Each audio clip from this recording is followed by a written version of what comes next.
vamos entrar agora, cara, falar um pouquinho sobre manipulações, prisões que aconteceram no mercado americano, qual órgão que é responsável pelo quê. Pode achar que não, mas pessoas são presas por manipularem o mercado, embora a gente veja todo dia lá no livro, lá no Profundidades, gente praticando spoofing, leverage, praticando todas essas merdas. Cap and peg, mercado extremamente manipulado, mas é, existem leis e as pessoas são presas. E vocês vão ver isso.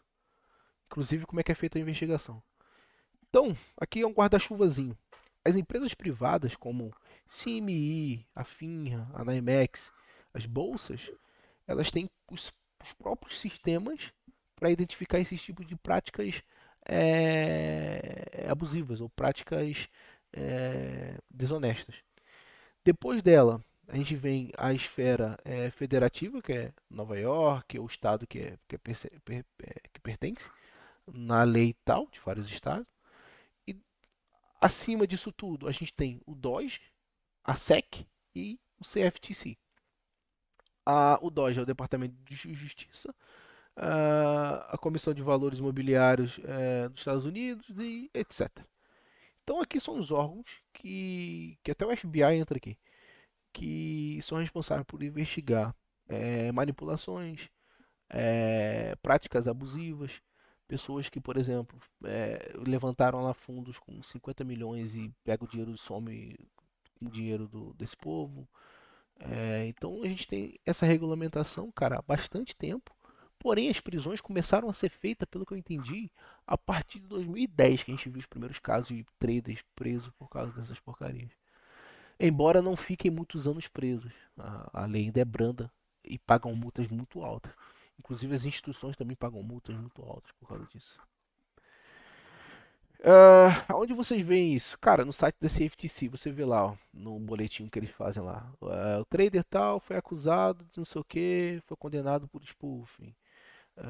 A empresa, o Morgan Stanley foi condenado a pagar isso porque não regulamentava bem o seu trade, não sei o que. Então aqui tem todas as divulgações, tanto da SEC, tanto da CFTC, é público, vocês podem ir lá e consultar e ver os casos e as investigações. Óbvio que ele não vai, essas investigações são privadas e não vai, alguns casos você consegue acesso ao relatório, como é que foi feita a condenação, o que, que ele viu e etc. A gente vai ver mais pra frente, mas a maioria não consegue ver. Então as divulgações das condenações são feitas nesse site. Então aqui a gente tem uma linha do tempo das pessoas que foram presas e como que foram aumentando os casos e as multas aplicadas. O Corsair, a gente tem acesso ao relatório dele, você vai ver como é que ele fez a manipulação desse mercado. Ele conseguiu nessa manipulação. Agora eu não lembro se isso aqui é a multa que ele pagou, se quanto que ele conseguiu de vantagem. Mas acho que ele conseguiu 1.400.000 em 3 meses operando, algo assim. Mas acho que ele teve que pagar bastante milhões aí. Lembra do navio de Sarau lá que a gente falou no início da aula? Ele aqui, ó. Entre 2015 e 2017. Eu achei que era 2010, mas não, foi 2017, desculpa, falei besteira lá no slide. Tivemos esses dois. Acho que são esses dois irmãos gêmeos, eles faziam manipulações em opções, se eu não me engano, esses caras aqui. Aí depois as grandes instituições começaram a ser penalizadas. A gente tem aqui o Citigroup, o Deutsche Bank, o Merrill Lynch, tem aqui o Bank of Nova Escócia, o JP Morgan em 2020, a partir de 2020. Então, esses aqui foram todos os casos que a gente teve de spoofing de manipulações, e anos, e pessoas que foram condenadas e instituições que tiveram que pagar multas na casa dos milhões para restituir. E os traders foram presos, tá? Não ficaram muito tempo, mas foram presos, tipo assim, 5 anos, 4 anos. Então, tiveram que pagar multa, tiveram suas licenças cassadas por determinado tempo. Então, como que num relatório aparece a questão de spoof e layering e ordem de camadas? São formas de manipulações de mercado em que um player usa ordens visíveis, ou seja, no book, e não de boa fé, para enganar outros players, ou seja, ele tá preocupado com outros players. Não é que a tua ordem em stop, não. A corretora tá, mas o player tá cagando tua ordem em stop. A nossa pessoa física, né? Assim é do player. com relação aos níveis reais de oferta ou demanda no mercado. Alguns regulamentadores usam os termos spoofing e layering de formas intercambiáveis, ou seja, nem os reguladores conseguem interpretar muito bem quando quer uma coisa e quando quer outra. E a gente às vezes quer inferir isso, né? Sendo os caras abrem investigações, olham lá e fazem toda a temática. Então, para descrever a entrada de vários pedidos não genuínos em vários níveis de preço, spoofing, para descrever a entrada de um ou mais pedidos não genuínos apenas no topo do book. Então, aqui a gente tem um exemplo de spoofing. Alguém consegue interpretar isso daqui? Ou não? Nem querem tentar? Caramba. É porque vocês no visual vocês vão ver mais rápido. Mas isso aqui é a prática mais comum de um robô de spoofing. Que é o quê? Ele coloca ordens falsas aqui, falando que tem venda alta, ou seja, 200 lotes aqui, 200 lotes, 200 lotes aqui. Aqui é o último preço. Aqui é o último preço. Quando na verdade ele tem intenção de comprar. Então ele induz o market maker a jogar o preço para baixo. Ele comprou aqui, o preço continua aqui ou vem um pouquinho abaixo. Ele faz o quê? Começa a inflar o preço por aqui. Então ele coloca ordens grandes aqui. O market maker começa a subir o preço e ele vai e fecha aqui. Então ele ganha aqui um ticker, dois tickers. Então isso aqui é em segundos, milésimo de segundo ou segundos. A gente vai ver isso de maneira visual. Então a gente falou de manipulações de mercados futuros. E lembra no nosso último encontro que a gente viu manipulações de mercado de opções e ações e futuros, que é o capping e o pegging. Cuidado com essa nomenclatura, que está faltando um Gzinho, é pegging. Pô, Cuidado, rapaz, cuidado ao ainda, usar essa nomenclatura. ainda bem que tu falou naquele dia, cara. Aí eu bati no Google esse negócio de pegging. Pô, não vou nem falar o que apareceu. Caraca, o troço, pô, bem pornô, bem pesado. Pô. Hoje é utilizado para conotações sexuais, É. mas isso aqui é manipulação de opções. E recapitulando esse tipo de manipulação, qual que é? O capping, geralmente, o cara, ele, por exemplo, está vendido numa call, então ele quer ganhar um prêmio. Então ele está vendido na call aqui. E a gente viu no exemplo lá, principalmente nas semanas de expiração. Então, se o preço ficar acima disso daqui, ele perde dinheiro, ele perde o prêmio. Então, o que ele faz? Começa a ir lá no subjacente e vender para o preço não passar daqui. Então, ele ganha na manipulação de não deixar o preço ir contra a posição dele. E o pegging é do lado da put. Ou seja, o cara, por exemplo, ele está é, é, vendido em uma put, por exemplo, e ele ganha se o preço ficar acima daqui. Então, o preço da opção, da ação, começa a querer passar o strike dele, o que ele faz? Começa a comprar a ação. Porque ele está vendido na put, que ele não quer perder esse prêmio. E ao contrário também é verdade. Eles podem manipular o preço para ficar em ITM, ou seja, dentro do dinheiro. Vamos supor que o cara está comprado numa call e ele vai ganhar dinheiro se o preço ficar à direita. Então o que eles fazem? Vai lá no ativo subjacente e começam a inflar aquele preço para eles ganharem na opção. Então isso aqui são práticas de manipulação rastreada desde 1978, cap and peg de opções e simultâneos no subjacente. Então a gente viu manipulações do book de futuros e no book de opções. Então, nosso resumo de inferir práticas maliciosas são esses.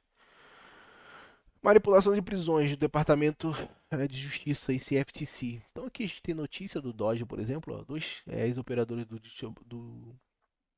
Deutsche Bank condenados por desenvolverem práticas comerciais enganosas, manipuladoras no mercado de commodities. E dois traders do JP Morgan foram condenados por fraudes, ou seja, manipulações de mercado. A pergunta que fica é: será que o banco não sabia de fato? Será que ele não tem um sistema de compliance que consegue ver lá quando o cara. Esse robô foi da onde? A estrutura do robô veio da onde? Veio do banco, né? Então, uma dessas investigações, nesse caso aqui foi do trade do JP Morgan, que é acusado de utilizar ordens de, de camadas. Quando eles lançaram a investigação, foi assim que eles viram a investigação. É familiar para vocês isso daqui? É o bookmap, é a profundidade. Então, os investigadores, quando vão emitir os relatórios e ver a prática de manipulação, é assim que eles veem.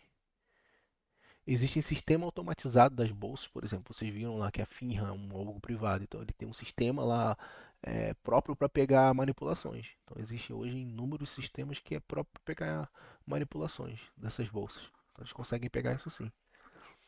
Então aqui ele fez aqui, ó, essa pequena manipulaçãozinha assim, foi por isso que ele foi condenado, foi preso a pagar multa e etc. E o JP pagou acho que 900 milhões ou mais de multa. Então eles faziam parte de um esquema de manipulação que durou mais de 8 anos. Foi desde 2008 até 2016, envolvendo dezenas de milhares de sequências de negociações ilegais que resultou em mais de 10 milhões de lucro para o banco. Então, assim, prisões assim são muito importantes para o mercado, mas quantas que não vazam, né, que não passam? O cara ficou 8 anos praticando manipulação no mercado de commodities. Então, assim, bizarro, bizarro, bizarro. Sabiam disso? Tinha ideia disso? Ou não? Ah, eu tinha ouvido falar, sim, eu tinha Né? ouvido falar. Boa. Então aqui foi o primeiro caso naquela linha do tempo que a gente viu lá. Esse cara aqui, cara, ele não era de uma instituição. Ele basicamente ele tinha muita grana, que é o caso do o Michael Kors. Então o que que ele fez? O caso do primeiro trader a ser condenado nas leis globais de manipulação do mercado. Ele foi acusado de manipular o mercado de petróleo, WTI e gás natural. Ele fez basicamente 1 milhão e 14, desculpa, 1 milhão e 400 mil dólares em apenas 2 meses e meio. Então, lá no relatório dele, ó, exemplo de Córcia, manipulação, tá, tá, tá, tá, ou seja, spoofing. Olha aqui, ó, a ordem dele aqui, a intenção dele era comprar, e depois ele emite a ordem aqui. E como é que a gente vê isso em mapa de calor? Basicamente isso aqui, ó. Tá vendo aqui, ó? 150 é a ordem, 125 e 100, ó. O cara meteu a ordem aqui, 150 meteu aqui. O que o market maker fez? Desceu porque achou que tinha oferta de venda. A intenção dele estava aqui, ó. Ele botou a intenção dele aqui, por exemplo, a intenção dele com 45, vamos supor, e aqui com 150. O preço desce, ele é executado. Quando ele é executado, ó, o preço desce. Você vê que aqui, ó, ele aumenta. Ele aumentou aqui, aumentou aqui, aumentou aqui. O que, que o preço faz? Volta lá para cima. Voltando lá para cima, ele consegue fechar aqui, ó, um tique acima. Quando ele fechou aqui, ele fecha o trade dele, ou seja, a manipulação some. Então ele fez um trade aqui em 1 segundo, ou em microsegundos. Foi aqui e aqui. Então esse aqui é o relatório da acusação dele, sabe? Então aqui é a maneira do relatório, como é que foi a manipulação, como é que saiu no relatório de fato. Aqui todas as ordens e a hora que foi. Os investigadores fizeram isso e aqui foi como fez no mapa de calor. Maneiro, né? Agora, olha quanto que ele lucrou nessa operação aqui, ó. Essa aqui e essa aqui, ó. Essa e essa. Ou seja, o preço nem saiu do lugar, cara. Foi alguns tickets só. No Brent, 270 mil dólares. No óleo e gás ele perdeu 9 mil dólares. No WTI ele ganhou 71 mil dólares. Então o net profit dele nesse dia foi 270. Nesse dia não, mas. Deixa eu ver quando foi isso. Acho que isso aqui foi durante a semana ou durante a investigação, não lembro. Mas basicamente ele obtinha lucro de 340 dólares com compra e venda de 17 contratos desses ativos em negociações que duravam menos de 1 segundo. Ou seja, o cara fazia 340 dólares por segundo em um ou dois ticks. Aí você me fala, como é que você compete com um cara desse? Como é que você lê um cara desse Tá vendo o game que os caras jogam? E esse cara aqui nem é institucional. Tô falando de um cara que tinha alguns milhares de dólares e ele operava. Ele tinha lá a empresinha dele que operava como PJ. Agora me diz, grandes instituições, o que que não fazem? Então, durante todo o período, o órgão, esse que é europeu, FCA, descobriu que ele obteve 200 mil dólares no futuro de petróleo, Brent e WTI. Então aqui tem mais prática de manipulação no book, em relatórios de acusação. Então aqui você vê, ó, eles inflando o preço para subir, depois eles inflam para descer, depois para subir, depois para descer. Então isso aqui é eles fazendo manipulação no book. No book de oferta, então na profundidade a gente consegue ver isso. Isso aqui não saiu no relatório. E aqui, mais práticas desse tipo de spoof. O cara meter a ordem para baixo para, na realidade, querer comprar. Então, cara, resumo dessa ópera toda da aula de fluxo que a gente teve hoje. Vocês não são investigadores desses órgãos. Então vocês não precisam nem devem querer explicar todos os movimentos de forma subjetiva. Até porque nós, como pessoas físicas, nunca saberemos o que aconteceu na microestrutura de fato. Para você acusar um trader, os caras foram presos, teve investigações, os caras pegaram o book, reviram, montaram toda a tese de acusação, etc. E a gente, cara, opa, seriamente que a gente vai conseguir inferir de fato o que aconteceu?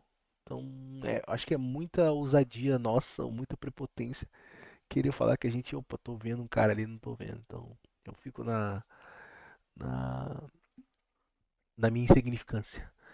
Então é difícil até para os dos reguladores multarem as instituições e fazer com que os traders sejam presos por práticas ilícitas e julgarem esses casos. Então imagina para nós.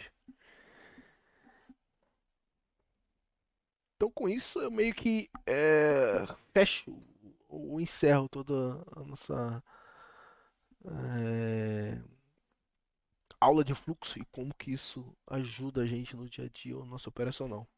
E quero que vocês saiam daqui com a percepção de que o fluxo é uma ferramenta, é um. Tipo assim, você é um mecânico, você tem lá a chave de fenda, a chave Phillips, tem lá a furadeira, tem lá o torno, então o fluxo é mais uma ferramenta que você tem para você adicionar ao teu operacional.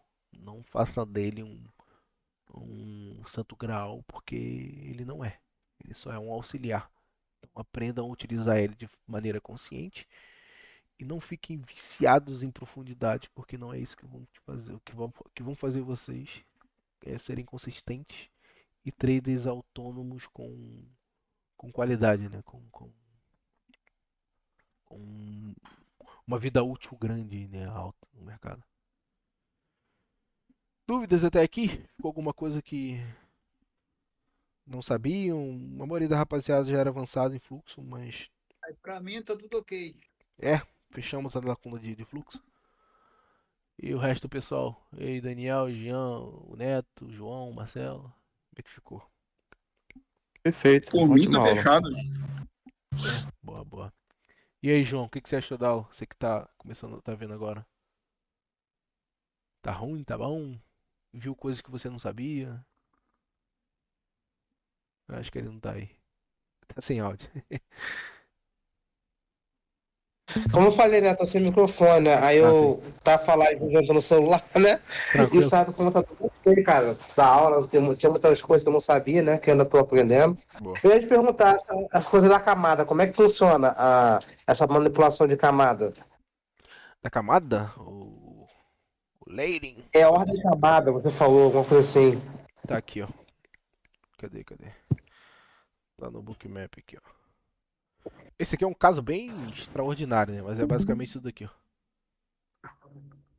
É isso aqui, ó. Mas como é que é feito isso aí? Qual a leitura disso aí, dessa manipulação? É que ele quer jogar o preço pra cima. Então ele basicamente isso aqui é um spoof ao contrário. No entanto que alguns órgãos regulamentadores nem fazem distinção do spoof pro layering, nem fazem distinção. Então basicamente ele está inferindo. Quando presta atenção, o market maker ele fornece liquidez. Então quando ele vê níveis de ordem muito grandes assim, ele tá falando o quê? Que tem uma alta demanda de compra. Então se tem uma alta demanda de compra, o que o preço tem que fazer? Subir. Então o market maker automaticamente sobe o preço, entendeu? Não é que ele vai vir aqui executar aqui. Não, não. Ele está lendo, opa, tem um desbalanço aqui na compra. Então o que eu vou fazer é subir o preço.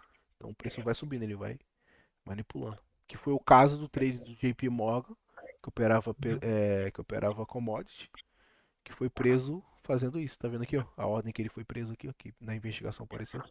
Foi essa micro manipulação aqui. Então os caras estão na casa de nanosegundos. É tipo o spoof, né? Ele tira a ordem na hora, é isso? Não é que tira, a gente nunca vai saber a intenção.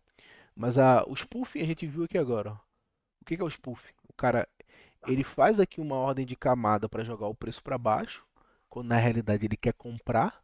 Então aqui ele usa aqui 200 lotes, 200 lotes, 200 lotes, chega aqui ele compra 15, o preço desce, ele vê que começa descendo, ele vem aqui e começa a inflar aqui, ó, para jogar o preço para cima, que foi o que aconteceu aqui, ó.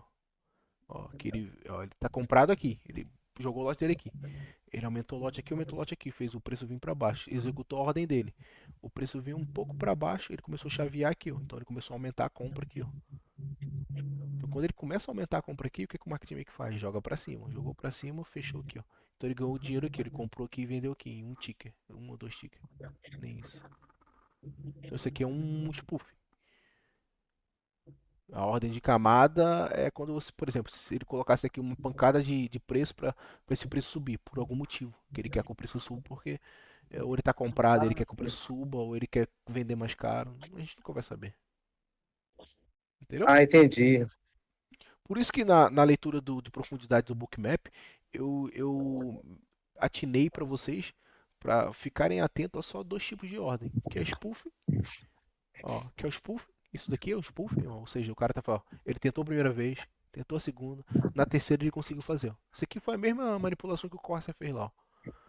Qual a intenção dele? Comprar nessa liquidez aqui. Então ele jogou o preço para baixo aqui. Jogou como? Jogando ordens altas aqui para o market maker tentar que tinha uma demanda alta por venda e comprou aqui. Isso é o que? A ordem limite é que ele joga? Sim, ordem limite, sim.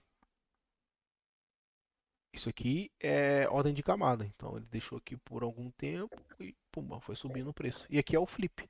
Então eu só falei três tipos de manipulação aqui para vocês não, que é o que mais acontece, para não ficarem malucos e tem muito e não sei o que. Só precisam identificar essas três. E quando chegar no nosso nível, nem precisam ficar olhando para isso.